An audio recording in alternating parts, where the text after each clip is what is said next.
আসসালামু আলাইকুম, কেমন আছো সবাই? আজকে শেয়ার করছি ভুড়ি রান্না। সেজন্য চুলায় কড়াই বসিয়ে দিয়ে পরিমাণ মতো তেল দিয়ে বেশ অনেকটা পরিমাণ পেঁয়াজ ও রসুন কুচি দিয়ে দিব। তারপর পেঁয়াজ ও রসুনটাকে একটু ভালোভাবে ভেজে নিব। তারপর দিয়ে দিব একটু পানি। এরপর আমরা একে একে মশলাগুলো দিতে থাকবো। ধনিয়ার গুঁড়া, হলুদের গুঁড়া, মরিচের গুঁড়া, জিরা গুঁড়া ও গরম মশলার গুঁড়া দিব এবং পরিমাণ মতো লবণ ও আদা ও রসুন বাটা দিয়ে দিব। দিয়ে মশলাটাকে ভালোভাবে কষিয়ে নিব।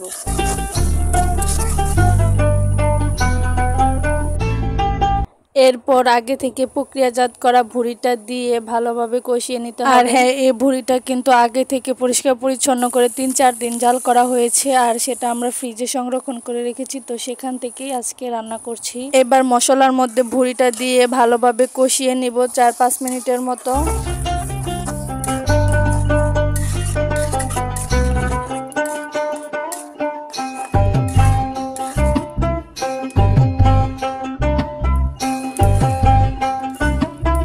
এবার ভুঁড়িটা কষানো হয়ে গেলে এতে পরিমাণ মতো পানি দিয়ে দিব।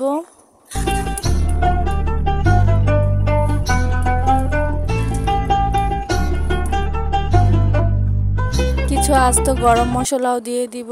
তারপর তরকারিটাকে 10-15 মিনিট রান্না করে নেব ঝোল শুকিয়ে যাওয়া পর্যন্ত। আর হ্যাঁ, এই তরকারিটা কিন্তু বারবার জাল করে খেলে অনেক মজা। জাল দিতে দিতে যখন একেবারে কালো হয়ে যায় ভুঁড়িটা, তখন কিন্তু এর স্বাদ আরো দ্বিগুণ বেড়ে যায়। তো ভিডিওটি এ পর্যন্ত ভালো লাগলে লাইক, শেয়ার, সাবস্ক্রাইব করে পাশে থাকবেন। ধন্যবাদ।